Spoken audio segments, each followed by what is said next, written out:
Ravi de vous retrouver comme chaque jour sur Go Dakar TV, la nouvelle chaîne digitale du Sénégal. Vous avez choisi Go News pour vous informer et vous avez bien raison en début de Go News avec cette interrogation. Qu'est-ce qui a causé la colère de l'ex-première dame?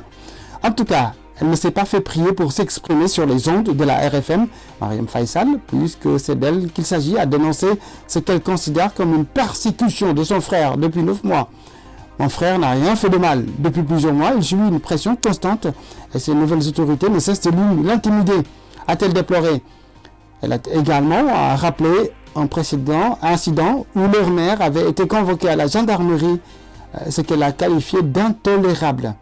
L'ex-première dame a également insisté sur le fait que sans décision de justice interdire à un citoyen de voyager relève d'une pratique inacceptable, dénonçant une situation qu'elle juge unique au Sénégal.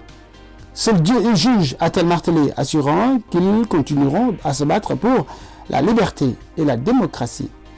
Pour être complet, l'ire de Marième est due au fait que son frère, et non moins ex-ministre Mansour Faye, a été interdit de sortir du territoire hier, lundi, à l'aéroport, lorsqu'il s'apprêtait à prendre un vol à destination de Djidda via Paris pour rendre visite à leur mère malade.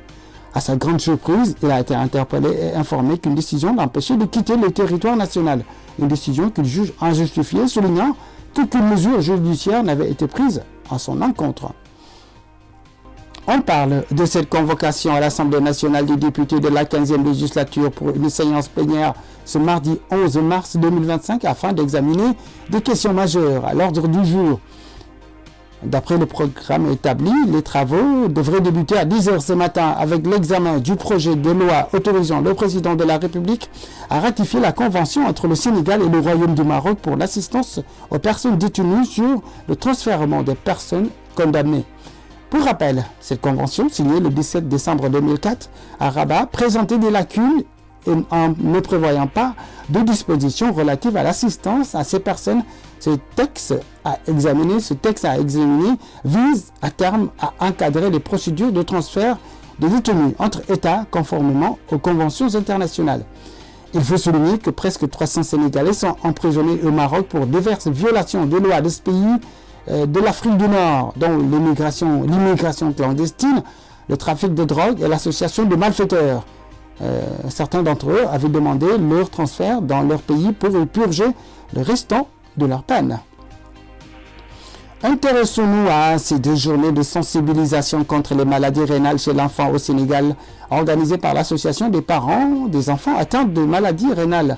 Hier lundi 10 et aujourd'hui mardi 11 en marge de la journée mondiale du rein célébrée le 10 mars et en collaboration avec l'unité de néphrologie pédiatrique de l'hôpital Abass Ndao. Cet événement, encore inédit chez les enfants, a pour thème « Les reins de nos enfants vont-ils bien ?»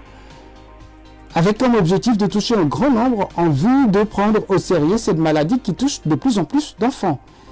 Le professeur Younous Keita, néphrologue pédiatre spécialisé dans la prise en charge de cette pathologie chez l'enfant, a révélé que le service pédiatrie de l'hôpital Abass Ndao reçoit chaque année 200 enfants atteints de maladies rénales, des chiffres qui ne concernent pas les autres structures sanitaires du pays. Selon toujours le professeur Keita, qui a confié que les services de l'hôpital Abass Ndao rencontrent beaucoup de difficultés pour prendre en charge ces enfants.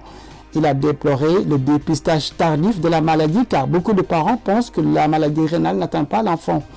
Pour corriger cette anomalie, le professeur Younous Keita recommande de mettre en place un centre de dialyse pilote pour les enfants, ce qui permettra, de l'avis de l'enseignant-chercheur, de former également un personnel qui pourra prendre en charge les enfants qui sont atteints de maladies rénales. Pour sa part, le directeur général de la santé, le professeur Ousmane Sissé, parrain de ces journées, a indiqué que la néphrologie pédiatrique fait partie des branches prioritaires pour le ministère de la Santé et que des solutions seront apportées le plus rapidement possible en multipliant les centres et les appareils dans les 14 régions du Sénégal. Terminons les informations Go News avec la Société nationale de gestion et d'exploitation du patrimoine bâti,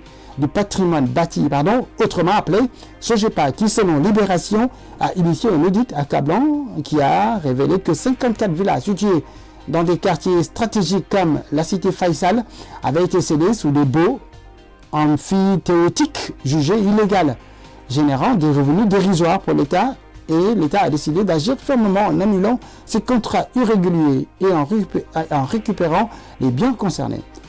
L'opération ne concerne pas seulement la cité Faisal, mais aussi des quartiers stratégiques comme Mermoz, le Point E ou alors Fan Résidence. L'objectif étant de réinstaller des fonctionnaires dans ce logement stratégique situé afin d'alléger les charges exorbitantes supportées par l'État pour héberger son personnel.